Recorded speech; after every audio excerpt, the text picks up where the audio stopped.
இறைவனை மட்டுமல்லாமல் ஆண் பெண் சிறுவர் சிறுமியர் குழந்தை மிருகங்கள் பறவைகள் ஊர்வன மரம் செடி பாறைகள் ஏன் புற்களை கூட மதித்து வணங்குவது நம் சனாதன தர்மம். அந்த வகையில் அருகம்புல்லை வணங்கும் நாளை தூர்வாஷ்டமி. அருகம்புல்லானது சனாதன தர்மத்தில் குறிப்பாக விநாயகர் வழிபாட்டில் முக்கிய இடம் பெறுகிறது.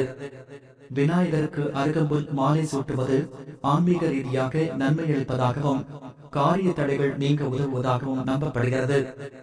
மேலும் இது ஆரோக்கிய நன்மைகளையும் தருகிறது. உடல் உள்ள நச்சுக்களை வெளியேற்றவும் எதிர்ப்பு சக்தியை அதிகரிக்கவும் உதவும் ஒரு மூலிகையாகவும் கருதப்படுகிறது. Hi friend. ஹாய் நண்பா, வந்து சோபாவில் உட்காரு. இன்னைக்கு வந்துட்டு ஒரு டவுட்டை கிளியர் பண்ணலான்னு வந்திருக்கேன். கேளு, எனக்கு தெரிஞ்சதை நான் உனக்கு ஷேர் பண்ணிக்கிறேன். தூர்வாஷ்டமினா என்ன, ஏன் அதுக்கு அப்படின்னு ஒரு பேர் வந்தது? எனக்கு தெரிஞ்சதை உன்கிட்ட சொல்கிறேன், கேட்டுக்கோ.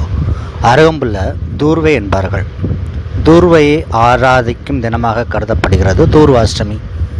ஆவணி மாதத்தில் வரும் சுக்லபக்ஷ அஷ்டமி தூர்வாஷ்டமி என்று அழைக்கப்படுகிறது. சூப்பராச்சு நண்பா. இந்த தூர்வாஷ்டமியை யார் யார் கடைபிடிக்கலாம்? இந்த விரதத்தை யார் வேண்டுமானாலும் கடைபிடிக்கலாம். குறிப்பாக பெண்கள் கண்டிப்பாக கடைபிடிக்க வேண்டிய விரதமாகும் இது. ஓ சரி, இனி தூர்வாஷ்டமி விரத முறையை பற்றி என்கிட்ட கொஞ்சம் சொல்ல பார்ப்போம். சொல்கிறேன், நல்லா கேட்டுக்கோ. காலையில் நித்திய கர்மாக்களை முடித்துக்கொண்டு சுத்தமான முறையில் இவ்விரதத்தை தொடங்க வேண்டும். பூஜை அறையை சுத்தம் செய்து கோலமிட்டு விளக்கேற்றி வைக்க வேண்டும். பின்னர் சுத்தமான இடத்திலிருந்து அருகம்புல்லை பறித்து வீட்டில் ஒரு தாம்பாளத்திலோ அல்லது பலகையின் மீதோ வைக்க வேண்டும். அந்த அருகம்புல்லிற்கு சந்தனம் குங்குமம் இட்டு நமஸ்கரிக்க வேண்டும்.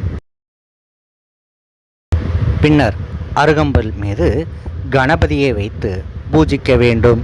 சௌபாக்கியம் சந்ததிம் தேஹி சர்வகாரிய கரீபவா யதா சாகா பிரசாகாபிர் விஸ்ருதாசி மகீதலே ததா மமாபி சந்தானம் தேஹி திவ மஜராமரம்.